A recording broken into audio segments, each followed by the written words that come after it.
permitir que nadie se duerma en el mensaje. Y si alguien se atreve a dormirse, lo único que pido es que no ronque. Los ronquidos distraen.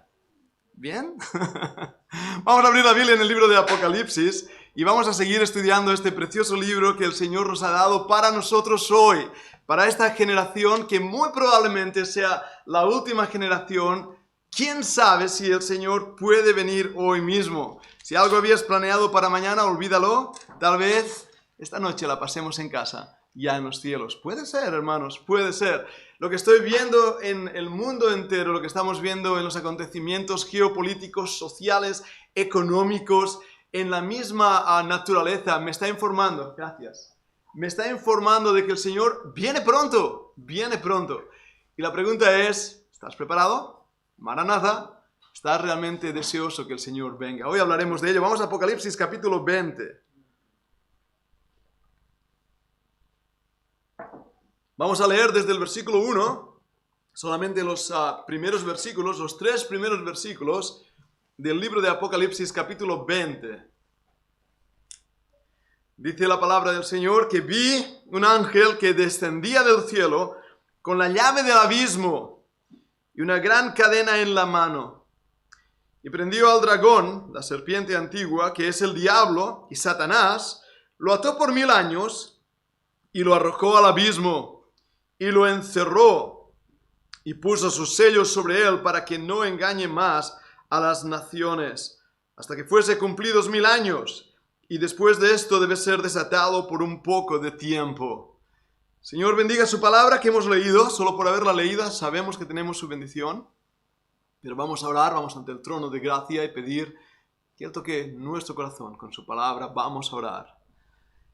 Señor, te doy gracias, te damos gracias por el gran privilegio que tenemos de estudiar tu palabra. Es una palabra viva, va a cumplir el propósito para la cual ha sido enviada.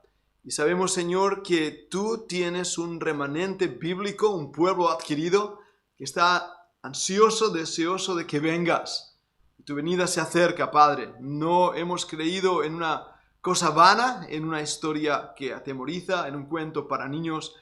Hemos creído tu eterna palabra y hoy, en esta tarde, al estudiarla, al predicarla, te pido, Señor, que tú dirijas nuestros pensamientos, lleves cautiva nuestra mente a ti, Padre, para que Satanás no venga y robe la bendición, sino que nuestro corazón quede afirmado, firme en la fe que nos has dado.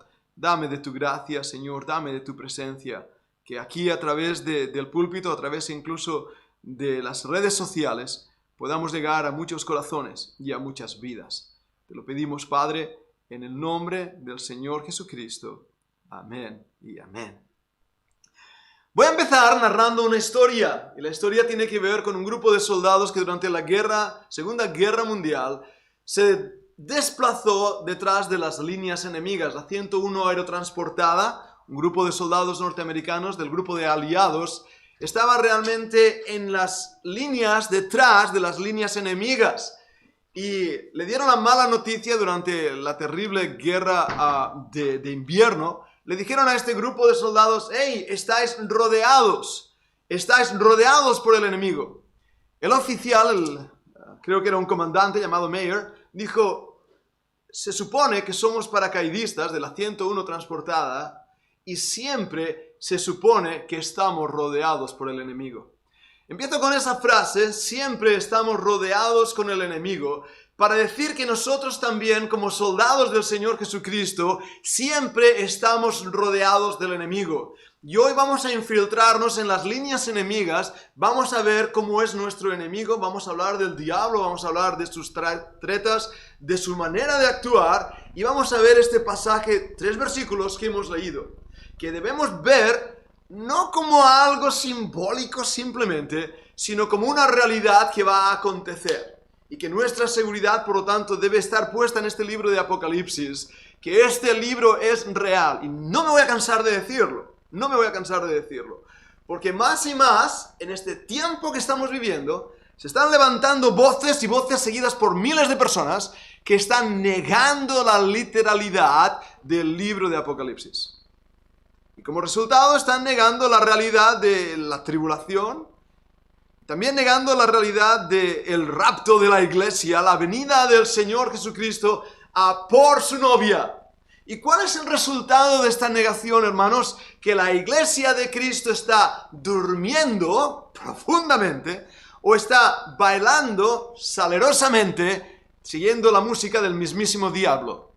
Pero no estamos con el espíritu de Maranata, el cual quiero y pido a Dios que esta iglesia aquí en Castellbisbal tenga un espíritu de expectación, de ánimo en el corazón, sabiendo que nuestro Señor Jesucristo viene y puede venir hoy mismo. Ahora, voy a hablar del libro de Apocalipsis y nos extenderemos un poco más a hablar del enemigo, el que es ni más ni menos que el diablo.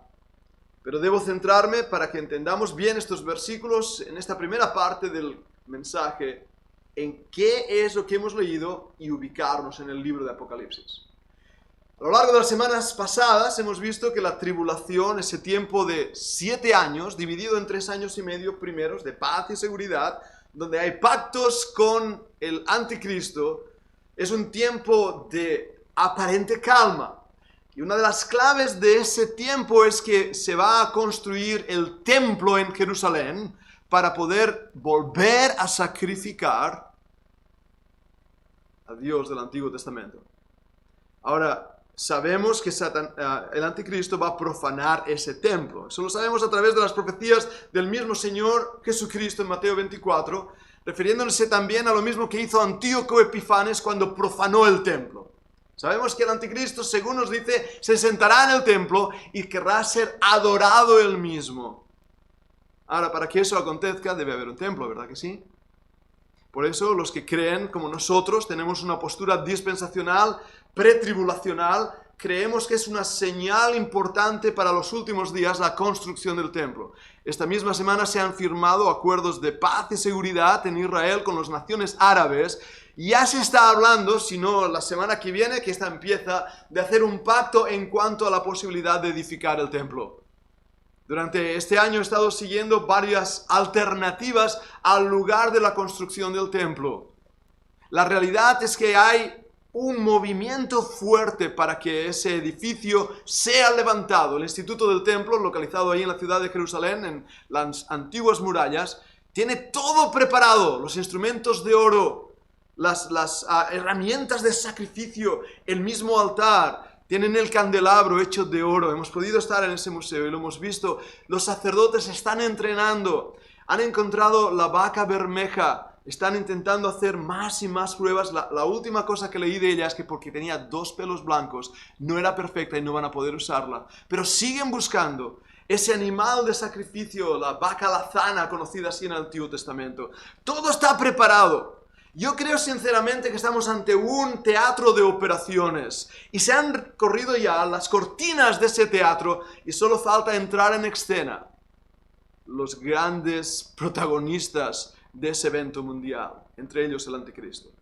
Y hemos visto a lo largo de estos meses ya de predicación como esos 3 años y medio, seguidos de otros 3 años y medio, los cuales definimos los teólogos como la gran tribulación, tiempo de angustia para Jacob, donde el mundo va a sufrir pandemias, guerras, destrucción, tsunamis, volcanes, todo cuanto podáis imaginar. Los elementos serán desatados para la destrucción de la tierra. Y no va a ser el calentamiento global producido por el hombre, sino la mano de Dios juzgando a aquellos que le han rechazado. Esos 3 años y medio terminan con una batalla, que es lo que hablaba la semana pasada, la batalla del valle de Jezreel, el valle de Megiddo, también conocido, el valle de Jordán, también conocido con ese nombre, o típicamente conocido como Armagedón o Armagedón. Y vimos cómo esa batalla termina con el retorno visible del Señor Jesucristo, donde ahora sí, todo ojo le verá. Y Él viene con poder, como Rey de Reyes y Señor de Señores, a establecer un reino aquí en la tierra, tomando el trono de David, su padre. Un reino literal, con el centro en Jerusalén, con el cumplimiento de las profecías dadas a la nación de Israel, que heredarían la Eretz Israel, la tierra de Israel.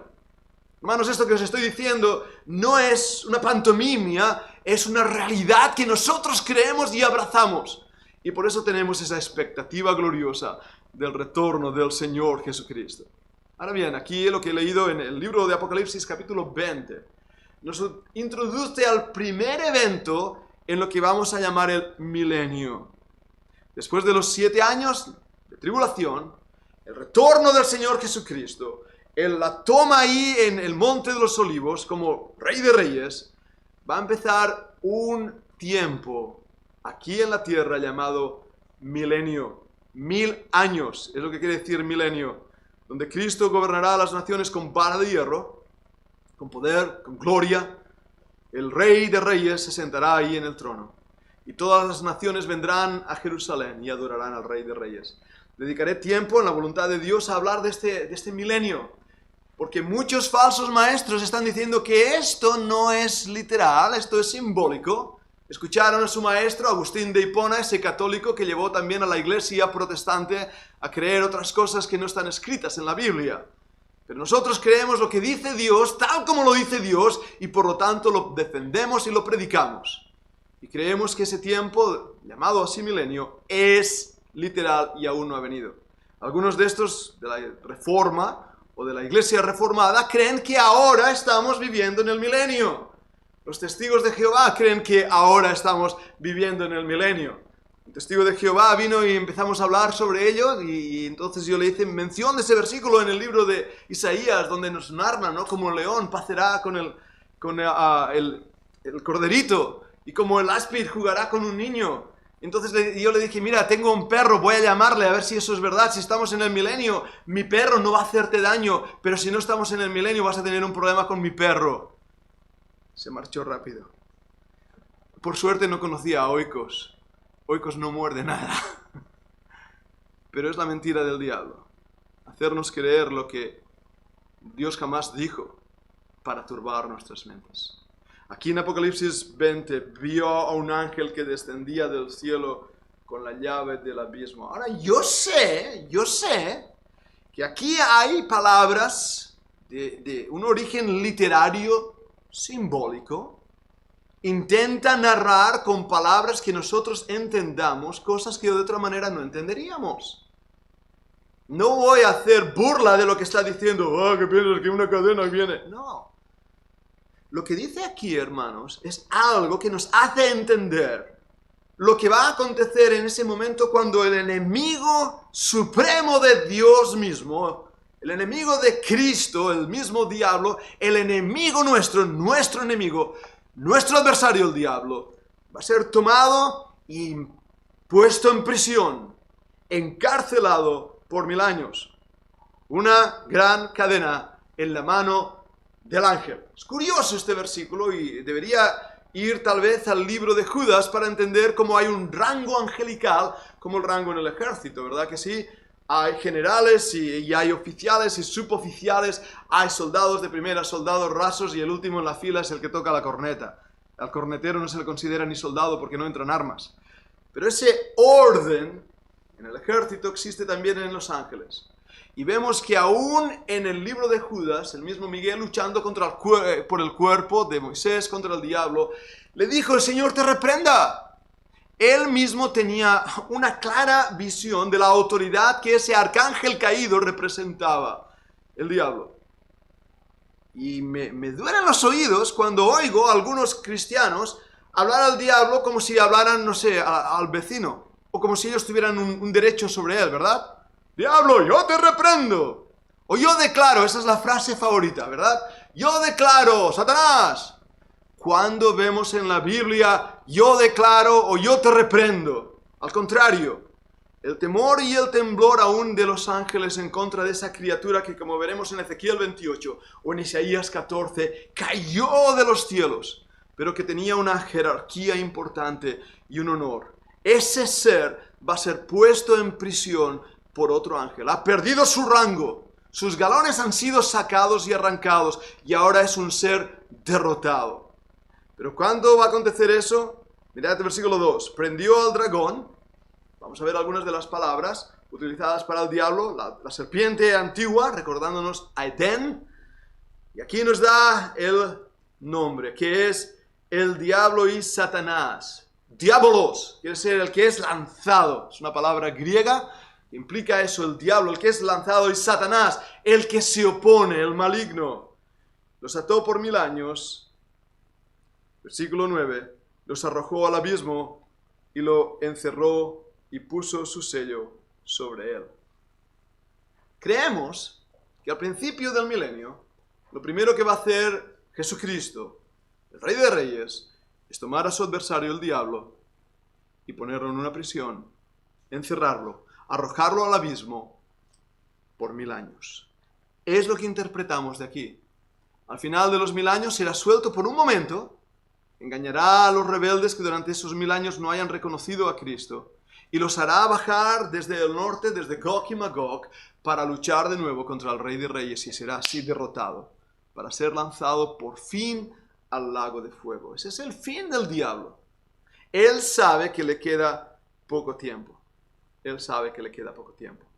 Ahora, detrás de esta interpretación hay cosas que debemos entender, y os invito a hacer un pequeño viaje en las Escrituras para entender mejor a nuestro adversario, el diablo.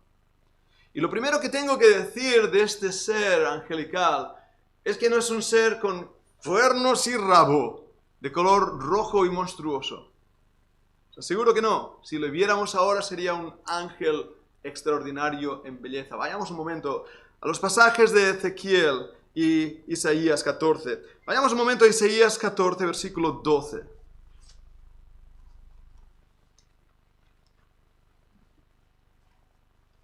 En Isaías capítulo 14, el versículo 12, está hablando ahí también de alguien que cayó del cielo. El contexto: descendió al Seol tu soberbia, nos dice el versículo 11. El sonido de tus arpas, gusanos serán tu cama y gusanos te cubrirán. Cuando empiezas a leer esto dices, ¿de qué está hablando? Leamos el versículo 12. ¿Cómo caíste del cielo, oh lucero? ¿Veis ahí la palabra lucero en mayúscula? Era su nombre. Lucero, hijo de la mañana, es su descripción. Cortado fuiste por tierra, tú que debilitabas a las naciones. Un ser extraordinario, un ser de poder, de gloria. Ahora, fijaros cuál era su problema, versículo 13. Tú que decías en tu corazón, subiré al cielo, en lo alto junto a las estrellas de Dios, levantaré mi trono. Y en el monte del testimonio me sentaré, a los lados del norte. Sobre las alturas de las nubes subiré y seré semejante al Altísimo. Esto es lo que había en su corazón. Esto es lo que se repetía a sí mismo. Y cuando lo leemos decimos, ¿y esto qué quiere decir? Ahora lo veremos. Veamos un versículo más. El versículo 15. Mas tú derribado eres hasta el Sheol, a los lados del abismo.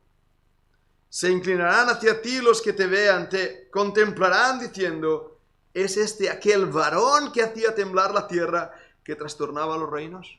Vayamos ahora a Ezequiel capítulo 28. Ezequiel 28, 12 al 19.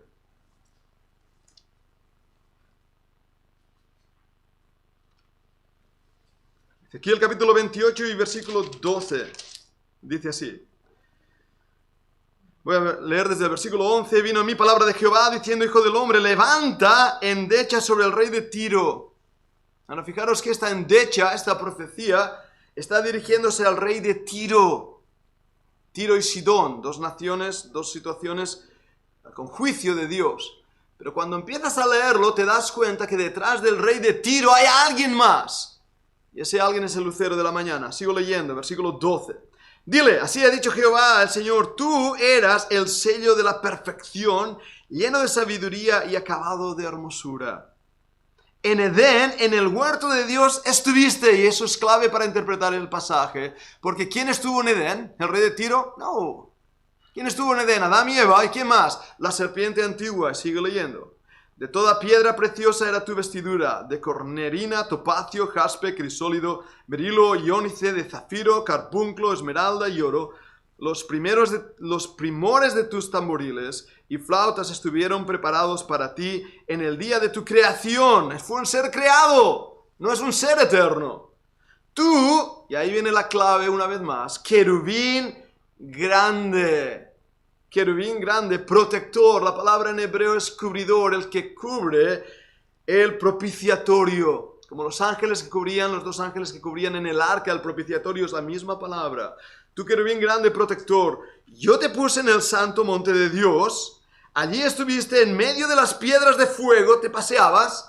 Esa expresión se refiere a seres encendidos, a ángeles, aquellos que delante del trono dicen santo, santo, santo, a los serafines de Isaías capítulo 6, y él se paseaba en medio de ellos. Versículo 15, perfecto eras en todos tus caminos, desde el día que fuiste creado ¿Hasta cuándo? Hasta que se halló en ti maldad, a causa de la multitud de tus contrataciones, fuiste lleno de iniquidad y pecaste. El orgullo por quien era y lo que era. ¿Y cuál fue el resultado? Por lo cual yo te eché del monte de Dios, es decir, Sión, la misma presencia de Dios, el mismo trono, te arrojé de entre las piedras del fuego, oh querubín protector. Se enalteció tu corazón a causa de tu hermosura, corrompiste tu sabiduría a causa de tu esplendor. Yo te arrojaré por tierra, delante de los reyes te pondré, para que miren en ti. Con la multitud de tus maldades, con la iniquidad de tus contrataciones, profanaste tu santuario. Yo pues saqué fuego de en medio de ti, el cual te consumió. Y te puse ceniza sobre la tierra a los ojos de todos los que te miran. Todos los que te conocieron de entre los pueblos se maravillarán sobre ti. Espanto serás y para siempre dejarás de ser. Esta profecía que hemos leído nos narra de ese ser angelical, de ese querubín grande protector, que fue creado, que estuvo en Edén, que era el que estaba protegiendo el mismo trono de Dios, pero que el orgullo llenó su corazón. Y al estudiar las Escrituras te das cuenta que ese es el peor de los pecados, el orgullo diabólico que termina destruyendo a quien lo tiene. Ahora, cuando hemos leído en Isaías, hay palabras que nos llaman la atención. Quiero explicaros esto y fijaros bien por qué era tanta su maldad. En Isaías 14 dice, subiré al cielo. ¡Qué bonito! Subiré al cielo, en lo alto, junto a las estrellas de Dios. ¿Cuál era su deseo? Era el deseo de habitar en la morada de Dios. Ese era su deseo. Era el deseo de hacer un golpe de estado, sacando a Dios de su morada y estableciéndose él mismo. Dijo, después levantaré mi trono en el monte del testimonio. ¿Qué quiere decir esas palabras? Había un deseo de tomar la autoridad y el gobierno de Dios. Me sentaré a los lados del norte. ¿Qué es eso de los lados del norte? Era un deseo de tomar el lugar que solo pertenece a Cristo, la diestra del Padre. El norte es donde está esa diestra del Padre. Había un deseo aún mayor. Sobre las alturas de las nubes subiré. En la Biblia las nubes representan al Espíritu Santo. Él quería tomar el lugar del Espíritu Santo. Y por último, y seré semejante al Altísimo. Deseo de ser igual a Dios Padre y de convertirse así en el único Dios. Era un golpe de estado. Era una treta para sacar a Dios mismo de su trono. Sacar al Señor Jesucristo de la diestra. Sacar la gloria del Espíritu Santo de la misma esencia divina. Y sentarse Él. ¿Os dais cuenta de la gravedad del asunto? Cuando leemos en el libro de Apocalipsis vemos que cuando Satanás se rebeló, no se rebeló él solito, sino que un tercio de los ángeles cayeron con él, las estrellas del cielo, como así son llamadas. Y desde ese punto, en la Biblia, vemos que hay un descender del diablo. Aquí en Ezequiel, Isaías es echado de la presencia de Dios. Se convierte en el príncipe de la potestad del aire, es como lo dice la Biblia. Y por eso él tuvo la facultad de venir a la tierra, entrar en Edén y tentar a Adán y Eva.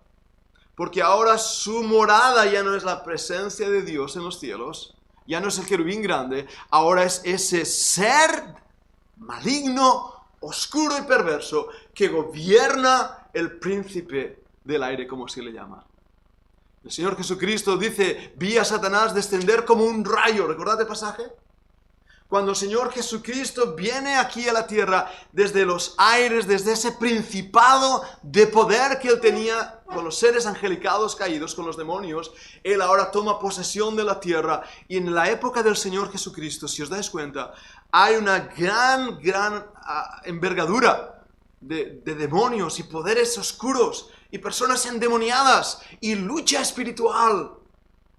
Y vemos que desde ese momento en adelante, Satanás está intentando cumplir con ese propósito de Ezequiel 28, con ese deseo de derribar a Dios. Por eso, amados míos, Satanás nos odia. Nos odia. Dice la Biblia que él es como un león rugiente que anda alrededor mirando a quién devorar. Si Satanás pudiera matarnos, lo haría. Con Job lo intentó. Y el Señor dijo, no toques su vida. Te doy permiso para tocar su cuerpo. Pero la Biblia nos recuerda que nuestra lucha como creyentes no es contra sangre y carne, sino contra principados y huestes espirituales. Tenemos que ver esta realidad porque a veces los creyentes no enfocamos con todo lo que está pasando en nuestros días, sin darnos cuenta, hermanos, que estamos en una verdadera lucha espiritual, donde la venida del Señor Jesucristo se acerca y Satanás sabe que le queda poco tiempo. Y en esa rabia, en ese despertar traicionero, que cuando menos lo esperas y crees que estás tranquilo porque has derribado a tu enemigo, se levanta y te da una puñalada cuando menos lo esperabas. Así Satanás está preparado en este mundo. Pero hemos leído en el libro Apocalipsis, si habéis vuelto a capítulo 20, quiero haceros notar dos palabras que nos dice ahí en el capítulo 20. La primera se encuentra en el versículo 3. Lo arrojó al abismo, la palabra arrojar, y lo encerró. Satanás ha ido descendiendo. Ahora está aquí intentando controlar la humanidad, buscando a ese hombre llamado Anticristo, que va a ser poseído por él mismo. En la Biblia solamente hay dos ocasiones donde Satanás poseyó a alguien. Y esto es bíblico y es importante que lo entendamos. Solamente Judas, cuando tomó el bocado, el diablo entró en él. Y solamente el Anticristo han sido poseídos por Satanás. Los demás posesiones, y las hay, incluso en nuestros días, no son posesiones de Satanás, son posesiones de demonios. Y con eso ya basta. Y cada vez vamos a verlo más. Pero Satanás sabe que le queda poco tiempo. Y que el día donde él va a ser atado y arrojado se acerca. Ahora, es muy importante que entendamos esto. Muy importante. Porque él es el engañador. Y me gustaría daros una pequeña lista de sus nombres para que entendamos cómo él actúa. Porque el problema que el cristianismo tiene es que no conoce a su enemigo. Todo ejército sabe que conocer al enemigo es clave para obtener la victoria. Tienes que conocer sus tácticas, sus líneas de habituallamiento. Tienes que conocer la cantidad de soldados que tiene. Tienes que saber quién es tu enemigo. El creyente no sabe quién es su enemigo. La iglesia de nuestros días está siendo engañada por el mismo enemigo. Se ha creído en un falso evangelio, en un falso Cristo, en un falso espíritu, pero también en un falso diablo, con cuernos y cola roja. Pero hermanos, lo que la Biblia nos dice, y voy a ver algunos nombres, tengo citas, si estáis tomando apuntes, en 1 Samuel 29:4, es uno de los nombres que aparece en Primera de Reyes, primer libro de Reyes 11:14. Ahí se menciona algunos de estos nombres, y también en el Nuevo Testamento. Y voy a intentar recuperarlos rápidamente. La lista es larga, pero nos va a ayudar. El primero es Satanás. Ya. El engañador, el que miente, el diablo, lo he mencionado antes, el que es lanzado como fue lanzado de la presencia de Dios. El dragón. Y solo un dato, deciros que la palabra dragón, que en la Biblia aparece, la palabra diplodocus es la que se utiliza en nuestros días para lo que antes eran dragones. Esos seres que parecen mitológicos. Era porque habían visto diplodocus seguramente más de uno. Pero la imagen de un dragón que escupe fuego, ¿lo habéis visto, verdad que sí? Dragón. La palabra, os va a sonar, es la palabra Rahab en hebreo.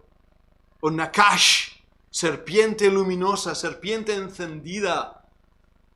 Es un ser extraordinario, pero a la vez maligno, perverso. La palabra que aparece también es como la serpiente antigua, lo hemos mencionado aquí.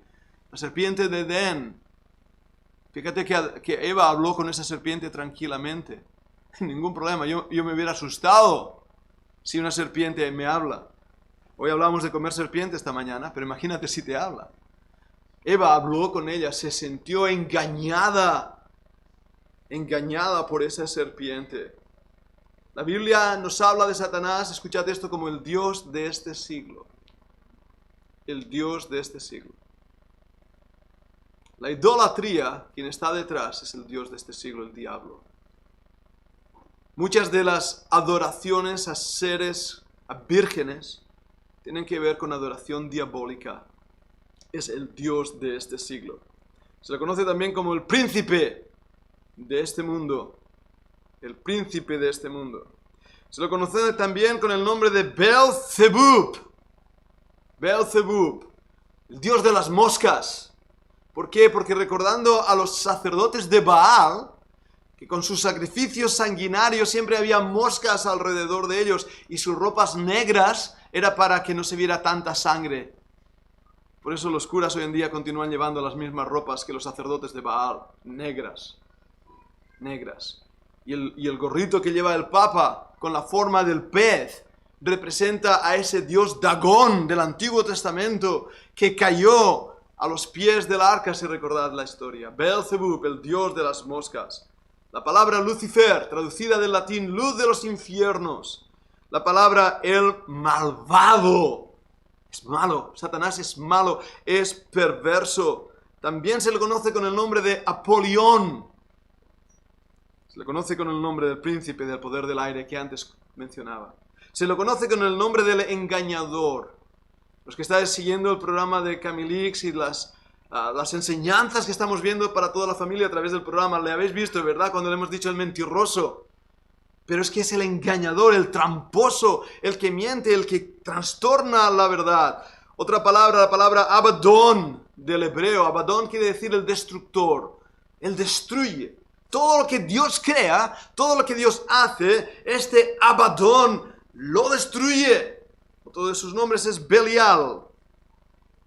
Pero si os conoce más el nombre es el adversario. Vuestro adversario, el diablo, dice la Escritura. Hermanos, estamos en una guerra. Tenemos un enemigo.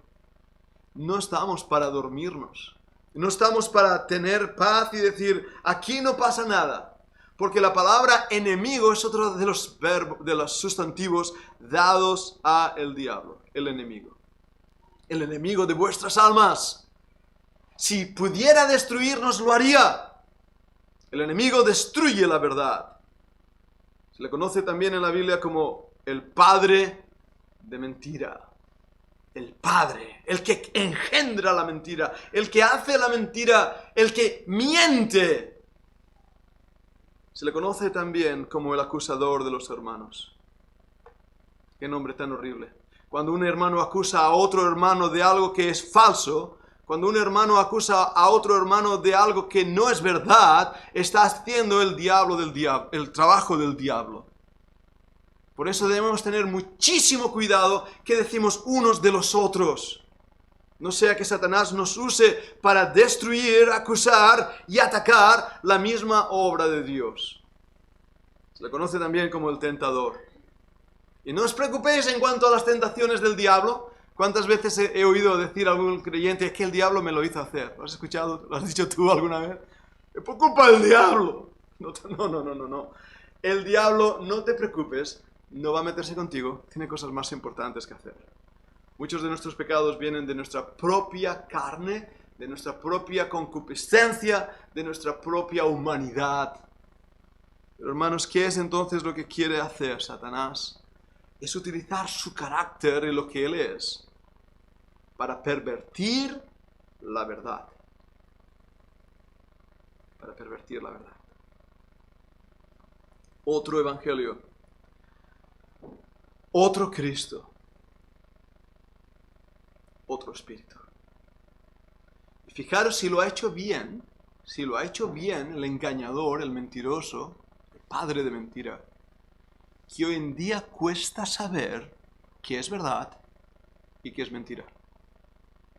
Hoy en día cuesta saber qué es el verdadero cristianismo. Cuesta saberlo y la gente no lo quiere.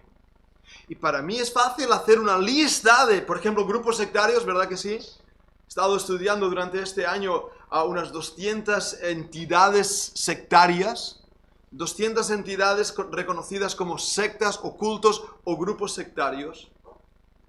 Y te asombra que haya gente que crea todas esas cosas. Pero las hay. Gente que cree que nosotros estamos mezclados con ovnis o con seres angelicales, o que tenemos que seguir a un líder desde la nueva era con todos sus grupos, los grupos sectarios del budismo, los Rosacruces, por mencionar algunos de los nombres que a lo mejor os suenan. Todos estos grupos satánicos como Levey en California y la iglesia satánica donde hacen cultos, y no quiero hablar mucho de esto porque hay pequeños en medio nuestro, pero todos esos grupos. Y después tenemos los grupos sectarios cristianos, testigos de Jehová, mormones, adventistas del séptimo día. Voy a mencionar incluso el carismatismo, que hablando del poder del Espíritu olvidan la verdad del Espíritu. Pentecostalismo, grupos que trastornan y mezclan la verdad. Satanás no está interesado en el borracho que está ahí fuera, ya lo tiene en su saco. Satanás está interesado en los púlpitos de las iglesias. Porque si se pone detrás de un púlpito uno de los hijos del diablo, un lobo rapaz, va a destruir el rebaño. Y por eso, hermanos míos, el cristianismo bíblico hoy en día es algo raro. ¿Os dais cuenta de lo que estoy diciendo? Muy pocas iglesias están predicando la verdad del verdadero evangelio, el verdadero Cristo y el verdadero Espíritu de Dios.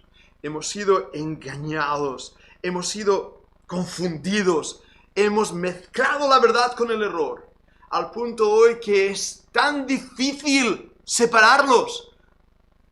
¿Qué pasa con esos tumores cancerígenos? No sé si alguna vez los habéis escuchado, que están tan mezclados con el cuerpo que cortar ese tumor y arrancarlo quiere decir la pérdida del paciente.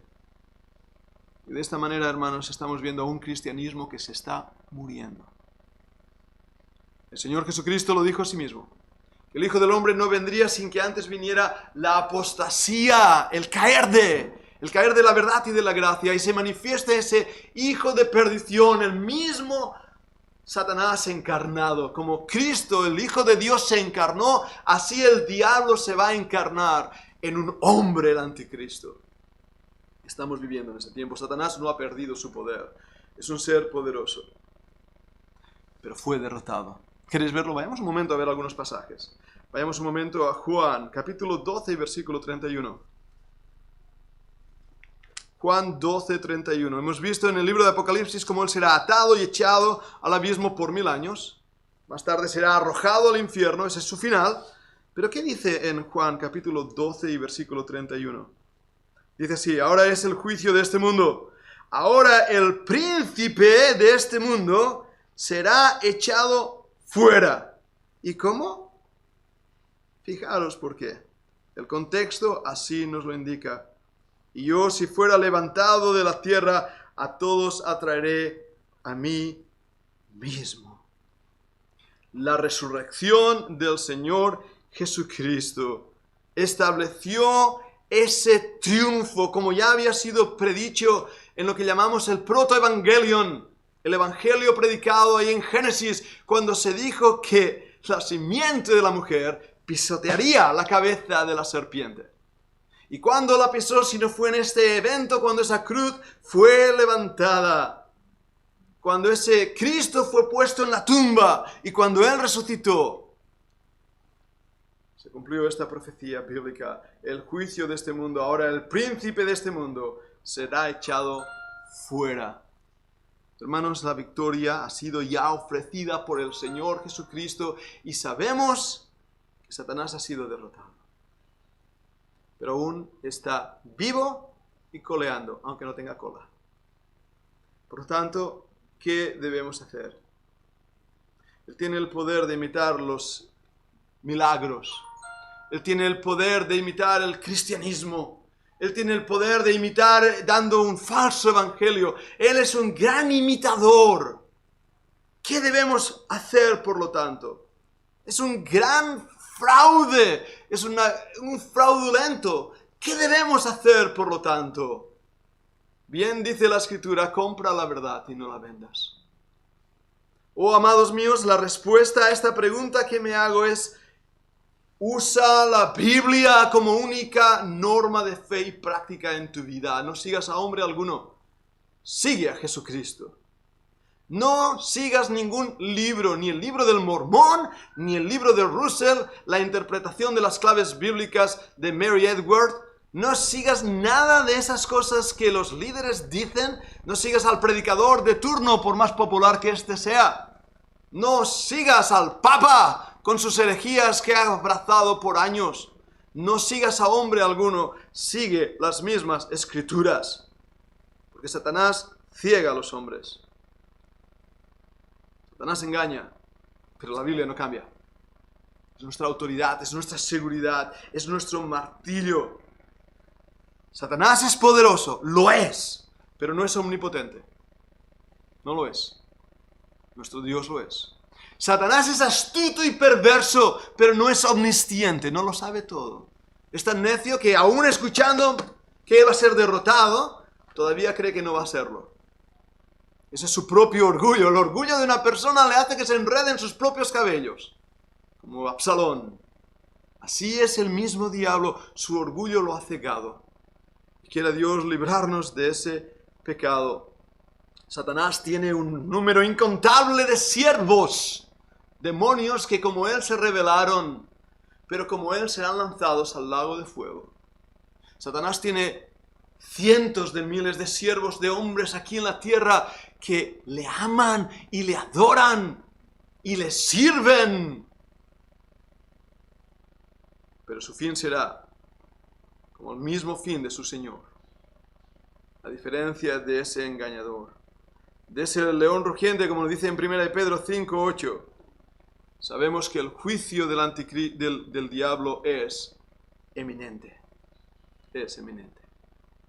Ahora, hermanos, debo terminar ya el mensaje con una palabra de consuelo. Lo que he leído en Apocalipsis 20 va a pasar. Va a pasar. Yo no sé cuándo vendrá el Señor. Algunas voces que estoy escuchándolas muy atentamente, dicen que el año 2022, perdonadme, el año este que viene, es un año clave para la humanidad. Lo están diciendo con estas palabras. No sabemos lo que va a venir ahí. Poca broma. Los acontecimientos que estoy viendo alrededor nuestro, donde ya hay incluso escasez de alimentos en Inglaterra, en Estados Unidos, en algunos países que aparentemente aparecen ricos, como el precio de la luz está subiendo.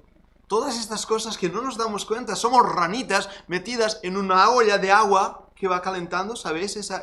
¿Nunca lo habéis hecho? Poner una ranita en agua fría, la pones a calentar y la vas calentando, y el cuerpo de la ranita se va acostumbrando a la temperatura del agua y no salta fuera. A medida que se va subiendo la temperatura, la ranita va cambiando su temperatura, y al final, ¿cuál es el resultado? La ranita muere hervida porque no fue capaz de saltar fuera de la olla. Y nosotros estamos como sociedad cegados por el engaño del diablo.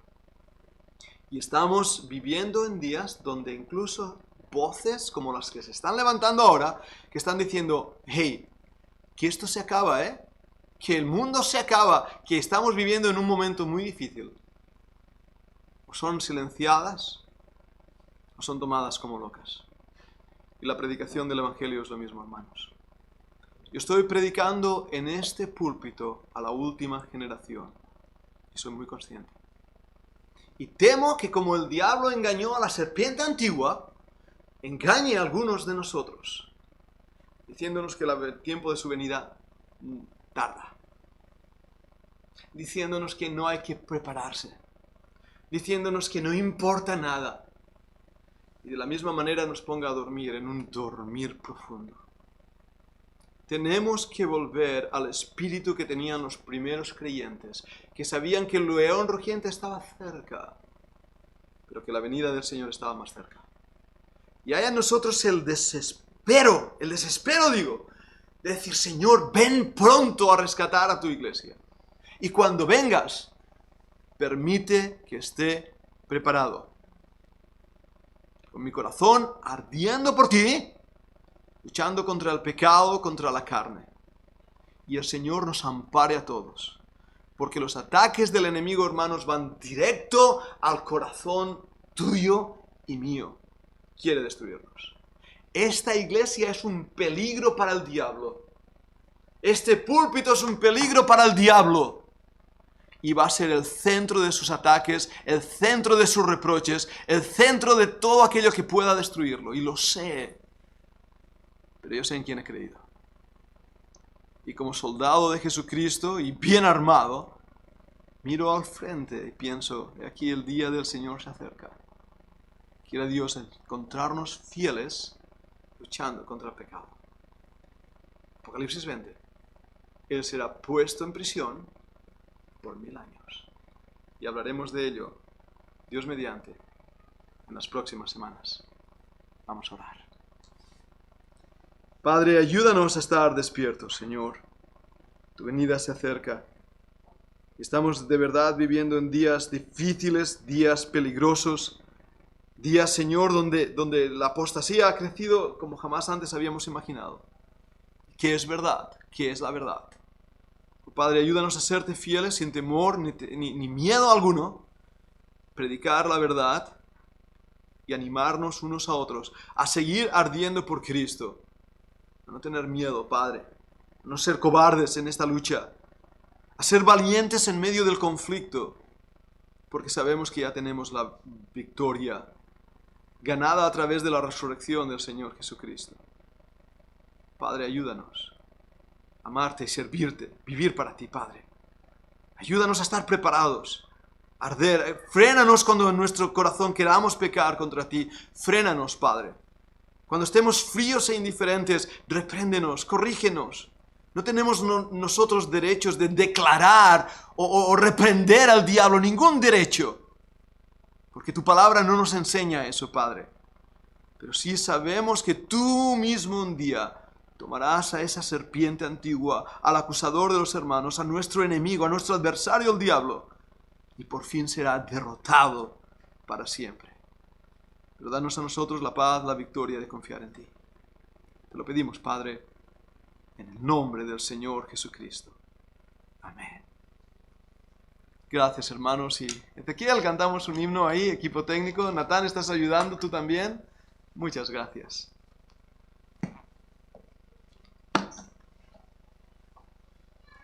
Muy bien, gracias, Pedro.